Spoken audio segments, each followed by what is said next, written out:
OK, bien bonjour à tous.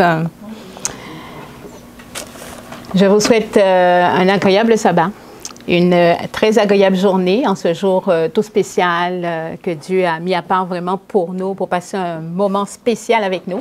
Ça ne veut pas dire que nous ne passons pas du temps avec lui tous les jours, mais ce jour, c'est un rendez-vous particulier où nous sommes vraiment consacrés à lui, où nous lui dédions notre temps, nous nous dédions nos talents qu'il nous a accordés. Et nous sommes vraiment heureux d'être en sa présence et être aussi, en même temps être en présence de nos frères, de nos sœurs, et que ce soit en personne ou à distance, parce que nous avons des gens avec nous qui sont sur Zoom et qu'on n'oublie pas, on ressent votre présence même si vous n'êtes pas physiquement avec nous. Alors, bienvenue à tous en cette belle journée. Le message que j'aimerais partager avec vous aujourd'hui, le titre, je vais le répéter, c'est « Différents parcours pour une même destination ». Différents parcours, on aurait pu dire différents trajets, on aurait pu dire différents itinéraires, différents chemins pour une même destination.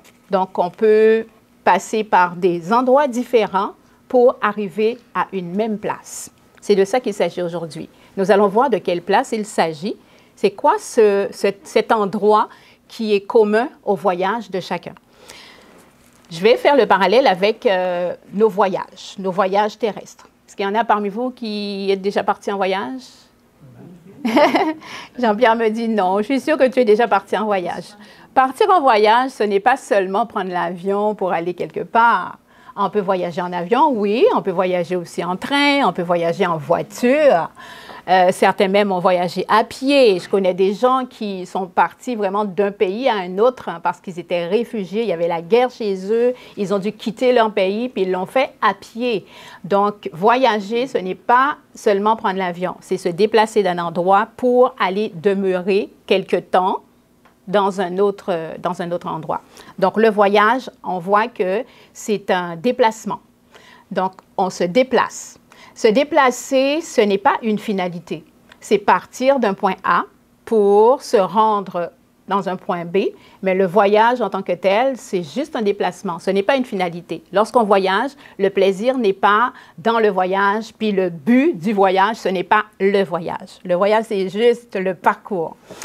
Il y en a parmi vous qui aiment voyager, certainement. Peut-être qu'il y en a qui aiment prendre l'avion, peut-être qui ont peur de l'avion, mais qui le prennent par défaut parce qu'ils n'ont pas le choix. Il y a des gens qui aiment voyager en bateau, il y en a qui ont le mal de mer et qui détestent ça. Il y a des gens qui aiment voyager en voiture, mais il y en a d'autres qui ont le mal du transport et que c'est vraiment pénible pour eux de voyager en voiture. Il y en a qui adorent marcher, faire des longs trajets, mais il y en a d'autres pour qui c'est vraiment fatigant de marcher et qui n'aiment pas trop ça. Quelles que soient les situations, quel que soit le type de voyage que nous faisons, bien, ça nous demande quand même quelque chose dont tout le monde aura besoin. On a besoin de se préparer pour aller en voyage. Là, je vais me focaliser plus sur les voyages en avion parce que c'est le plus courant, je pense. Les gens prennent l'avion à tous les jours pour voyager. À tous les jours. Pas la même personne qui prend l'avion tous les jours, mais voyez-vous, la quantité d'avions, si on regarde des avions qui passent quand on lève les yeux, bien, il y en a énormément chaque jour. Il y a plusieurs vols, plusieurs personnes qui voyagent pour différentes raisons, bien sûr. On a besoin de se préparer pour le voyage. Dans nos préparatifs, nous devons choisir premièrement notre destination. Donc, où on souhaite aller, parce qu'on souhaite se rendre quelque part. Puis ça aussi, c'est une décision qu'on doit prendre. Le voyage peut être un voyage d'agrément, ça peut être un voyage d'affaires, ça peut être aller retrouver notre famille, ça peut être toutes sortes de choses selon les personnes. Nous avons besoin de choisir la destination. Donc, la destination peut être n'importe quelle destination. On peut aller n'importe où. Je peux partir de Québec pour aller à Saguenay. Je peux partir de Montréal pour aller à Paris. On peut partir de n'importe où on veut pour se rendre n'importe où. Lorsqu'on se rend, on n'a pas besoin de connaître vraiment le trajet. L'itinéraire, on n'a pas besoin de le savoir. Il suffit d'embarquer dans l'avion, même si sur la carte du monde, je ne suis pas capable de placer l'endroit où je vais me rendre pareil parce que je m'assois dans l'avion et je suis guidé, je suis conduit. Ce n'est pas moi qui suis au volant, qui pilote. Donc, je n'ai pas besoin vraiment de savoir, mais je choisis ma destination. Qu'est-ce que j'ai besoin de faire d'autre avant de partir en voyage? J'ai besoin d'acheter mon billet d'avion. J'ai dit qu'on allait se baser plus sur des voyages en avion. J'ai besoin d'acheter un billet d'avion. Donc, il faut que je le paye.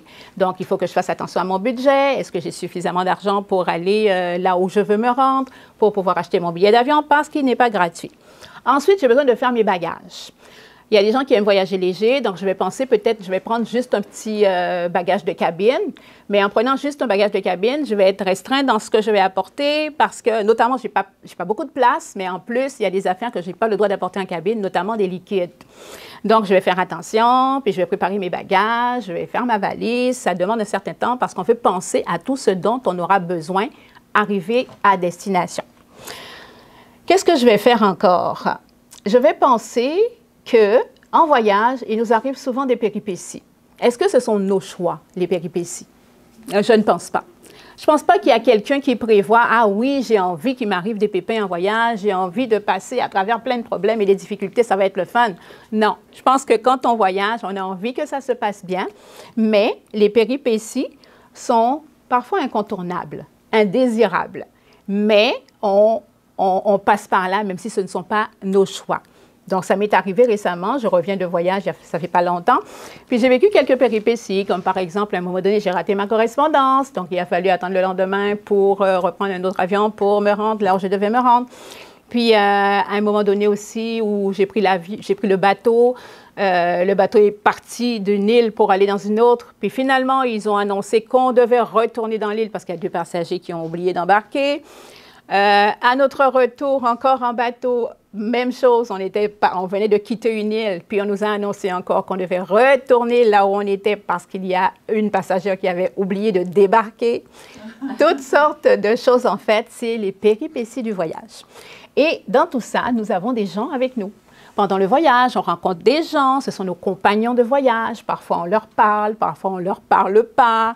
On peut établir même un lien avec eux s'ils sont proches de nous pendant tout le trajet. Donc, ce sont des personnes qui sont nos compagnons de voyage, que nous n'avons pas choisis parce que nous ne les connaissons pas avant.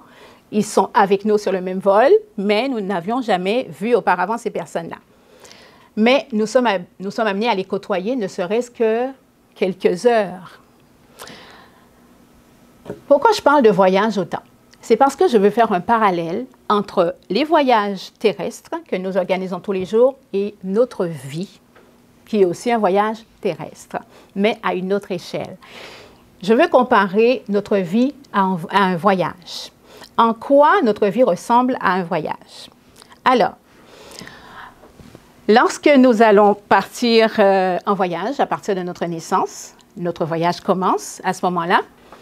Qu'avons-nous fait? Avons-nous fait une préparation, des préparatifs, comme pour un voyage que nous organisons en avion? Qu'avons-nous fait avant notre naissance? Qu'avons-nous préparé? Il y a eu aussi des préparatifs, mais ce n'est pas moi qui les préparé. Ce n'est pas toi, Denise, qui a préparé tes préparatifs pour ce beau voyage sur la Terre, mais il y a un être suprême qui nous aime d'un amour infini, Dieu notre Père, qui a lui-même soigneusement préparé notre voyage. Il a préparé le voyage de chacun de nous. Dans les préparatifs, il a pensé à quoi? Est-ce qu'il a pensé au choix de la destination? Certainement. Je reviens au titre de ce message, différents parcours pour une même destination. Il a préparé pour nous une destination unique, une magnifique et merveilleuse destination. C'est la seule qu'il a prévue pour chacun de nous. Ce qu'il veut pour nous, savez-vous? Quelle est la destination? Le ciel. Oh, wow! J'entends le ciel, j'entends la cité céleste, j'entends la Canaan céleste, j'entends... Mais c'est la terre. On commence par la terre. On commence peut-être par la terre. Mais ce que je vois, moi, dans ce beau voyage, dans cette belle destination plutôt, le voyage, on va s'y étaler un petit peu tout à l'heure pour comprendre mieux ce que c'est, mais notre destination, je vois que plus qu'un lieu, c'est comme un état. C'est une présence particulière, c'est la présence de Dieu lui-même. Donc, cette destination éternelle, cette vie éternelle qu'il nous donne, c'est être éternellement en sa présence. Pour moi, c'est ça, cette destination finale, la destination qu'il veut pour chacun de nous, qu'il a prévue pour chacun de nous. C'est vraiment être en sa présence pour l'éternité. Est-ce que c'est une belle destination? Excellent. Des fois, on aurait pu penser, j'ai entendu à certains moments qu'il y avait 2 destinations, que Dieu avait prévu une destination, qu'il y avait 2 destinations qu'on pouvait arriver dans la vie éternelle, puis d'autres qui pensent qu'on arriverait en enfer. Mais quand on regarde la parole de Dieu, quand on regarde Dieu dans son amour, et quand on examine vraiment sa parole, on se rend compte que la destination, elle est vraiment unique. La vie éternelle, c'est la destination unique que Dieu a prévue et qu'il a réservée pour chacun de nous. Pourquoi je dis cela? Quand on regarde l'état des morts, par exemple, quand on voit lorsque Dieu a créé l'homme, qu'il a pris de la poussière de la terre, qu'il a formé Adam, qu'il lui a insufflé le souffle de vie dans ses narines et que Adam est devenu une âme vivante. Le processus inverse, c'est ce qui se fait à la mort de cette personne, à la mort de chaque être humain. Le souffle retourne à Dieu et le corps redevient poussière. Il n'y a pas une âme qui reste vivante. Dieu dit que la vie éternelle, c'est,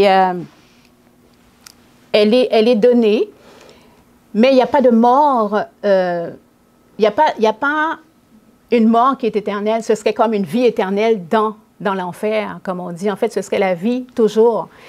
Et on sait que le premier mensonge de Satan, lorsqu'il était en Éden, c'était de dire à Ève et à Adam que vous ne mourrez point, mais que vous serez comme des dieux. Vous ne mourrez point, c'était le premier mensonge qui disait en fait que l'homme n'allait pas mourir, qu'il allait comme vivre éternellement, quelles que soient les circonstances. Mais l'homme meurt à un moment donné.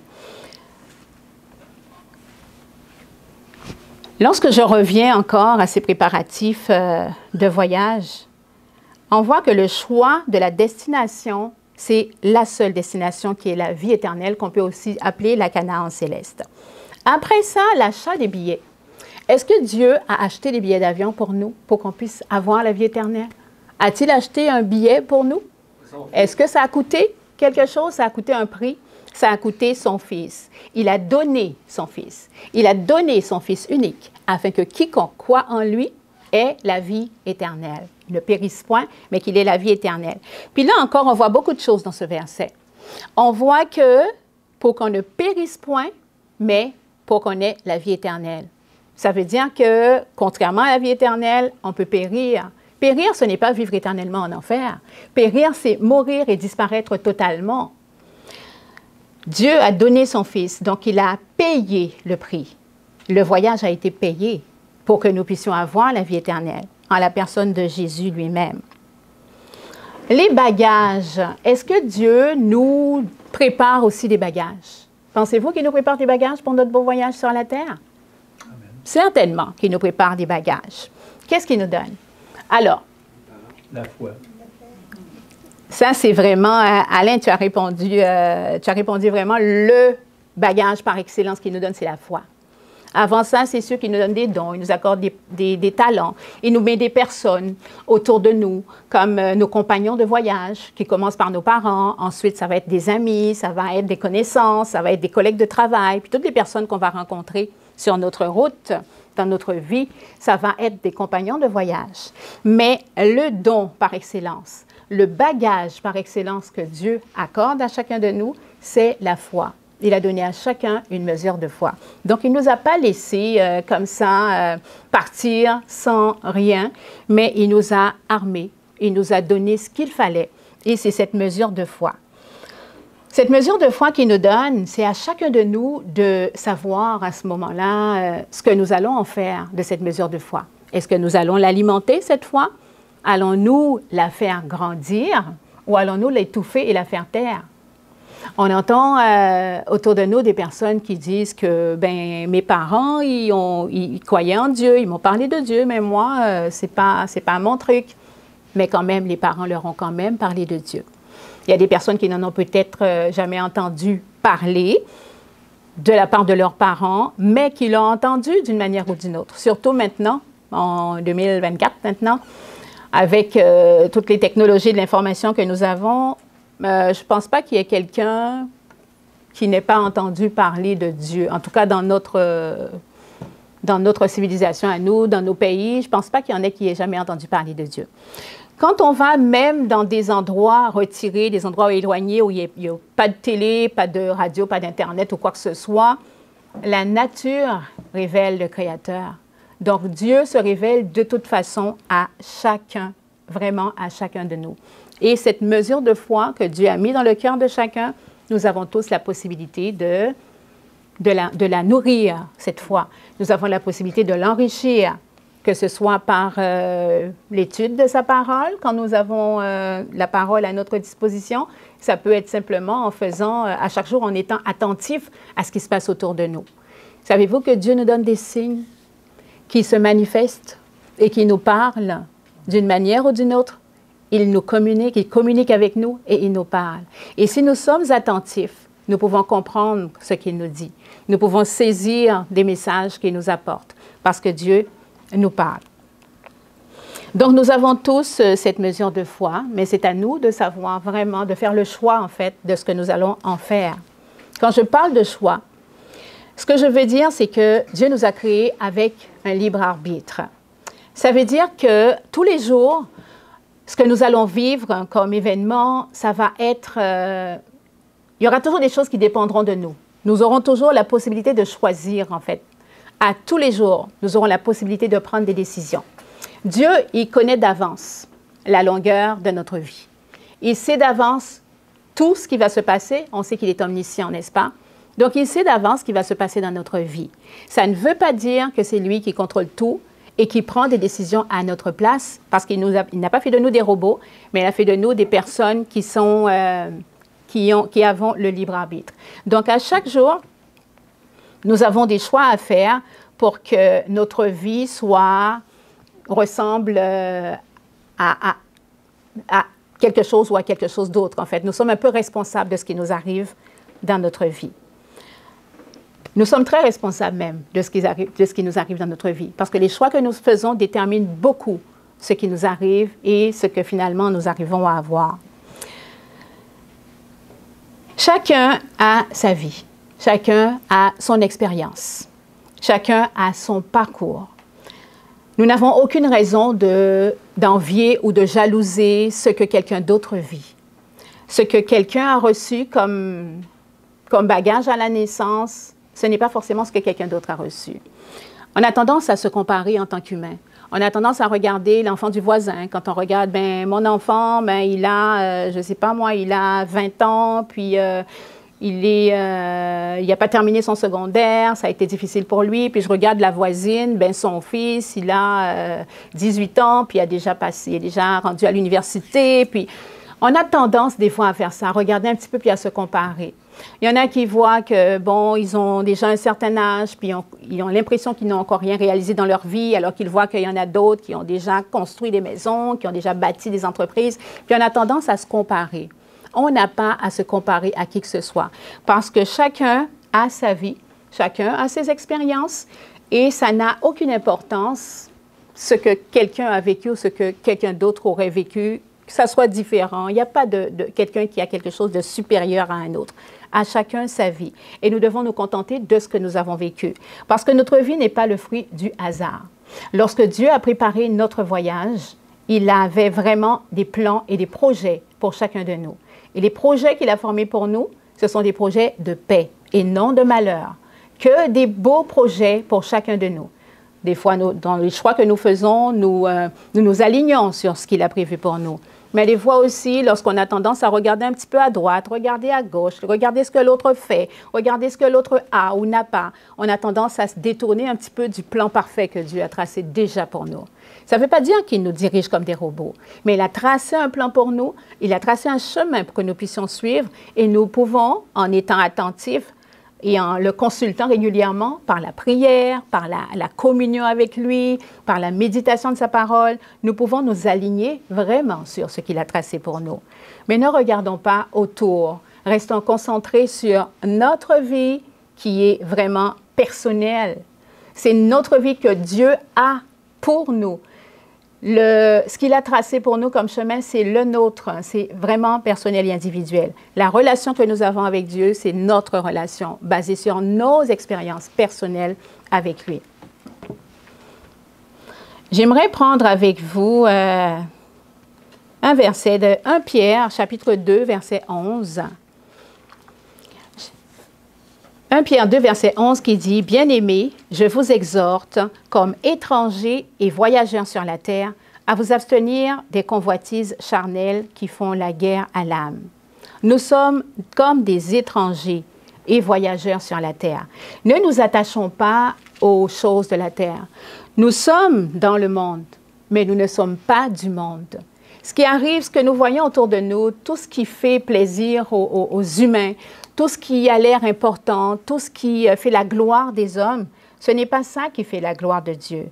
Ne nous attachons pas à des choses passagères. Parce que la vie sur la terre, je le rappelle, je le répète, que c'est un voyage. Un voyage, c'est juste un passage. Ce n'est pas définitif, ce n'est pas une fin en soi, ce n'est pas une destination, ce n'est pas un but. Le voyage sur la terre est passager. Nous ne devons pas nous attacher à tout ce qu'il y a sur cette terre. Nous allons vivre des choses que nous allons trouver difficiles, mais n'oublions pas que c'est des passages. On passe par là, ça va passer, c'est toujours, ça va être éphémère. Ne nous décourageons pas parce que ce sont des choses qui sont passagères. Tout ce que nous allons vivre sur la terre, ça va être passager. Je vais vous inviter à prendre 2 Rois, chapitre 2, verset 11. Et on va voir un petit peu des exemples de quelques personnes dont la Bible nous parle et qui ont eu des parcours de vie différents. Dans 2 Rois, chapitre 2, verset 11,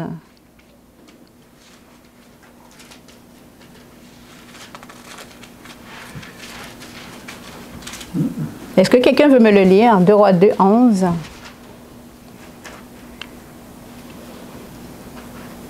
Comme il continuait à marcher en parlant, voici un char de feu et des chevaux de feu les séparèrent l'un de l'autre. Et Élie monta au ciel dans un tourbillon. Élie, le prophète Élie était avec Élisée et l'un des deux, Élie, dans ce que Mariette vient de lire, a été enlevé au ciel par un char de feu. Il était vivant, puis il est monté au ciel sans passer par la mort.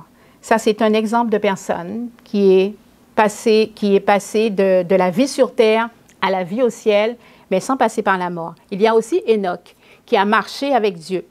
Il a marché avec Dieu et à un moment donné, Dieu le prit. Dieu le prit. On ne le vit plus car Dieu le prit, parce qu'Enoch, il marchait vraiment avec Dieu. Lui aussi, il est passé de la vie sur terre à la vie au ciel sans passer par la mort. 1 Corinthiens, chapitre 15, versets 51 et à 52, nous confirme « Voici, je vous dis un mystère. Nous ne mourrons pas tous, mais tous nous serons changés. En un instant, en un clin d'œil, à la dernière trompette, la trompette sonnera et les morts ressusciteront incorruptibles et nous serons changés. » Donc, par ces versets, on voit qu'il y a des personnes qui ne mourront pas. À la fin, on a parlé tantôt en chantant, on a parlé des 144 000 qui, à la fin, seront présents lorsque Jésus va revenir. Et ces personnes-là ne passeront pas par la mort, mais ils seront changés en un instant. Ils ne devanceront cependant pas les morts qui seront changés en un instant, en un clin d'œil pour revêtir l'incorruptibilité. Mais ces personnes-là seront vivantes et resteront vivantes. Il y a un autre exemple, l'exemple de Moïse, par exemple, qui lui est mort. Il est passé par la mort, mais il est ressuscité. Et il est rendu aussi au ciel. Donc ça aussi, c'est un exemple de personnes qui mourront et qui ressuscitent. Et ça sera le lot de plusieurs, de la majorité en fait, des gens sur Terre qui mourront. Nous mourrons souvent, souvent. En ce moment, nous mourrons tous, sauf les derniers qui ne mourront pas, qui verront Jésus, mais nous mourrons tous, on passe par la mort, c'est vraiment l'exemple le plus courant. On a tendance même à dire que ça fait partie de la vie, la mort fait partie de la vie, tout le monde passe par là, puis on voit bien que tout le monde ne passera pas forcément par là.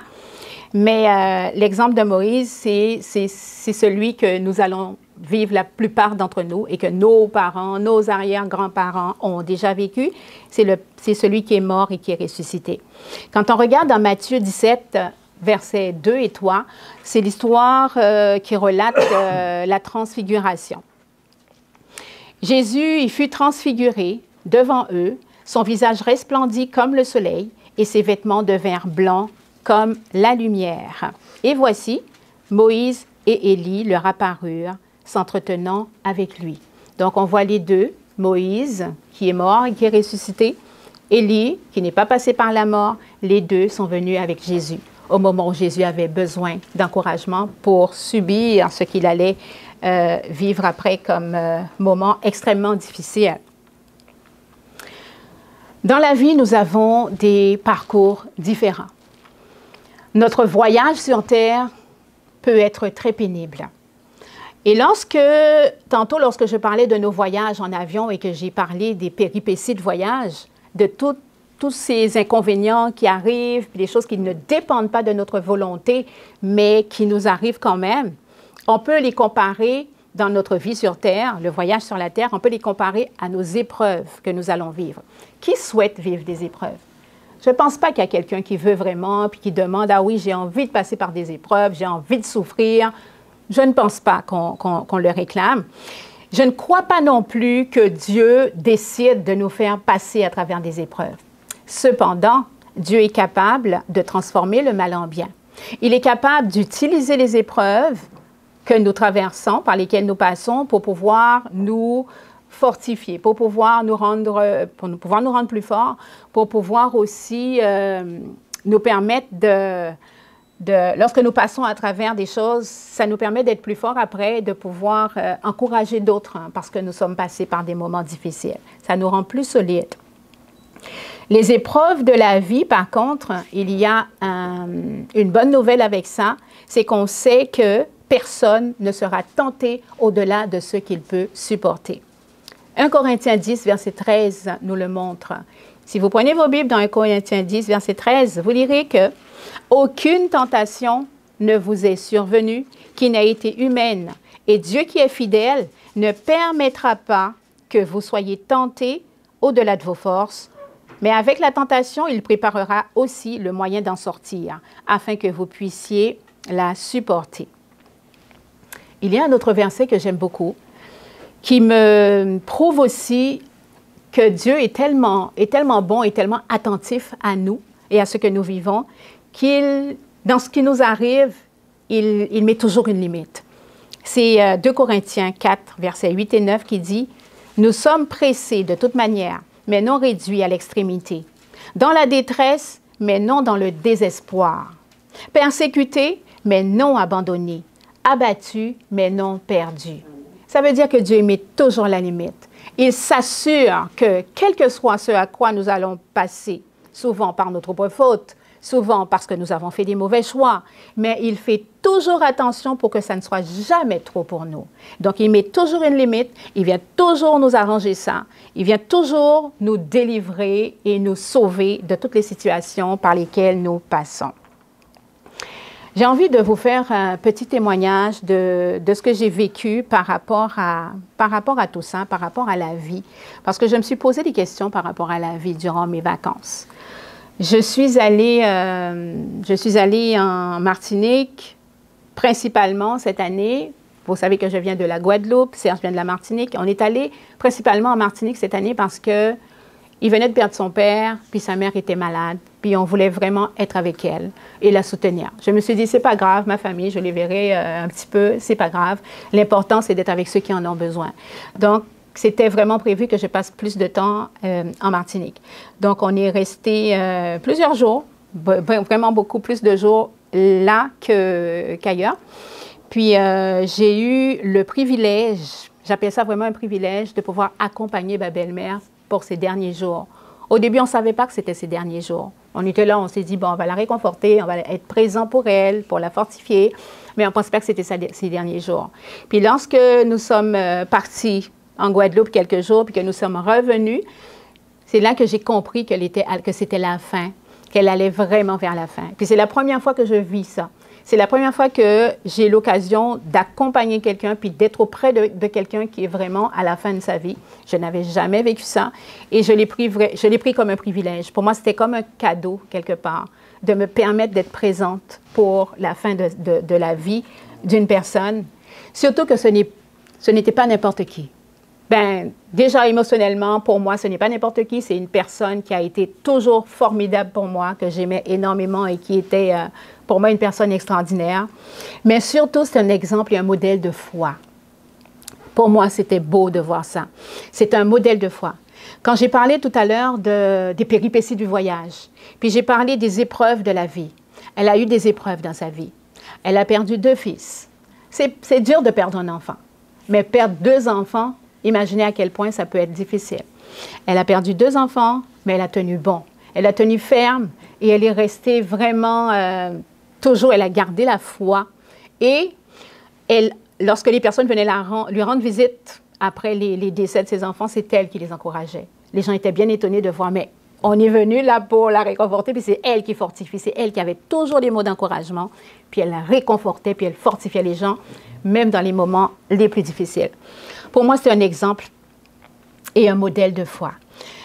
Et j'étais contente d'être là auprès d'elle au moment où elle était vraiment à la fin, de pouvoir tenir sa main fermement, puis je sentais qu'elle me tenait la main fermement, de chanter avec elle tous les chants qu'elle aimait chanter, et de prier avec elle. Et de voir que lorsque c'était les chants et la prière, elle était là. On sentait qu'elle était là, puis qu'elle était capable de dire Amen. Puis elle était présente et comme on sentait que c'est ce qui la faisait vivre. L'espérance en Dieu était forte. La foi en Dieu était très forte. Ça, c'est un modèle et un exemple pour chacun de nous. C'est un modèle. Et je me suis posé la question. Je me suis dit, pour elle peut dire ce qu'on a lu tantôt dans 2 Timothée 4. J'ai combattu le bon combat. J'ai achevé la course. Et j'ai gardé la foi. J'ai dit, elle pourrait le dire. Elle peut le dire. Mais moi, est-ce que je peux le dire? Nous ne sommes pas arrivés à la fin. Nous ne savons pas comment nous serons. Nous ne savons pas encore quelles sont les épreuves que nous allons passer. Nous ne savons pas encore à quel point les choses vont être difficiles pour nous. Nous ne savons pas encore combien de temps nous allons vivre encore. Est-ce que nous pourrons être à la fin et dire, j'ai combattu le bon combat, j'ai achevé la course, j'ai gardé la foi.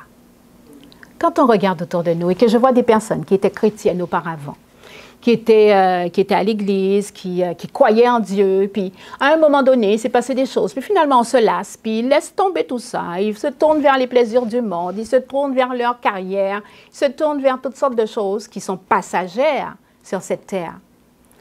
Je me dis, mais où est passée cette foi? Cette mesure de foi que Dieu a donnée à chacun de nous.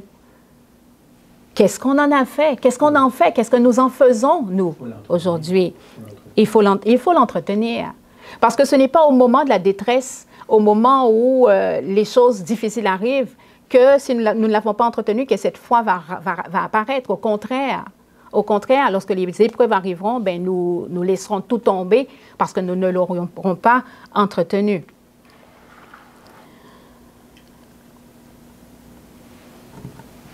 J'entendis du ciel une voix qui disait « Écris, heureux dès à présent les morts qui meurent dans le Seigneur. » Oui, dit l'Esprit, afin qu'ils se reposent de leurs travaux, car leurs œuvres les suivent. Ces versets ont pris toute leur signification pour moi. À ce moment-là, j'ai dit oui, vraiment, heureux, dès à présent les morts qui meurent dans le Seigneur. On ne sait pas ce qui nous attend, nous.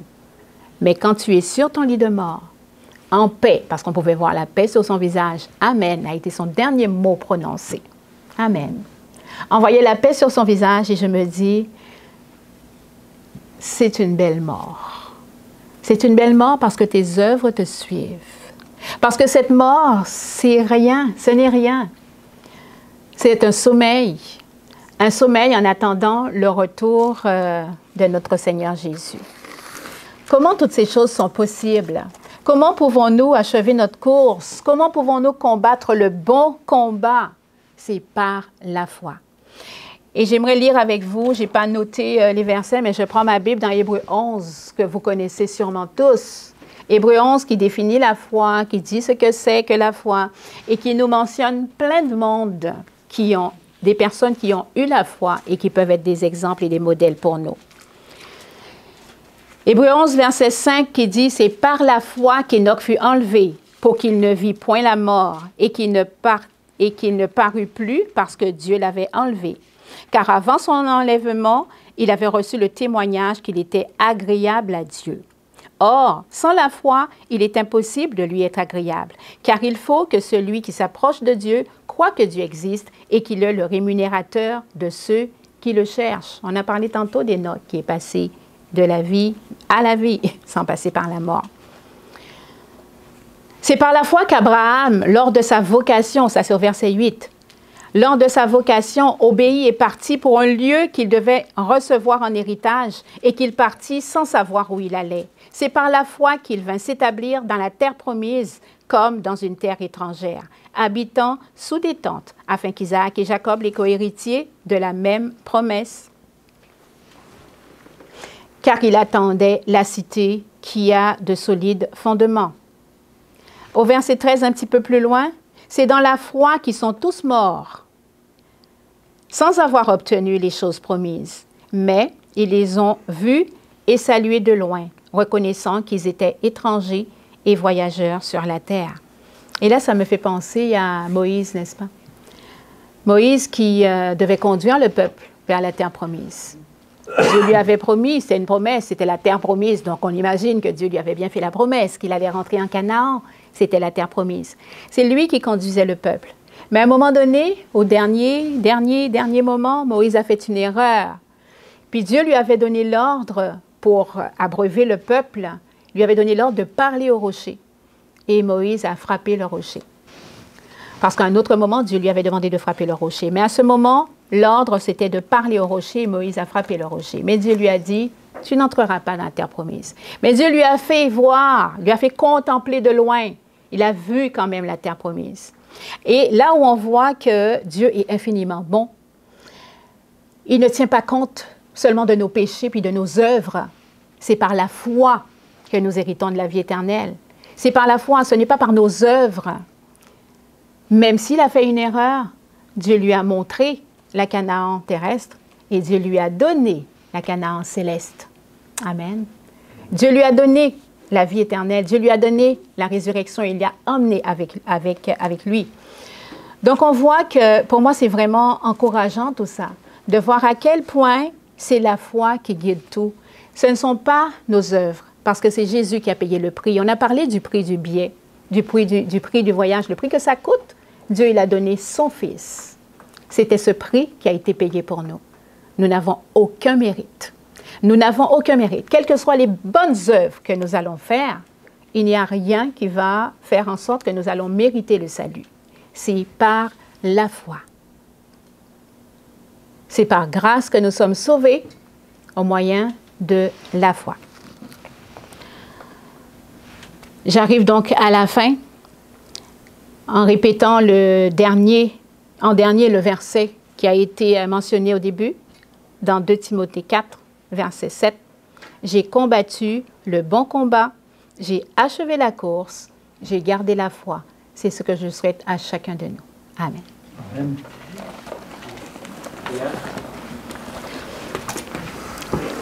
Prions. Éternel, notre Dieu et notre Père, nous sommes devant toi en te remerciant de toutes les paroles d'encouragement que tu nous donnes. Merci pour cette mesure de foi que tu as donnée à chacun de nous. Et merci également de nous permettre de l'entretenir chaque jour, pas par nos propres forces, mais encore par ta grâce. Merci parce que tu nous remplis, Seigneur. À chaque jour, tu nous nourris. Tu es ce pain, tu es cette eau vivifiante pour chacun. Et nous te demandons, Seigneur, de nous accompagner encore jour après jour pour que nous puissions mener ce vrai combat, que nous puissions garder la foi. Au nom de Jésus, nous t'en prions. Amen. Amen.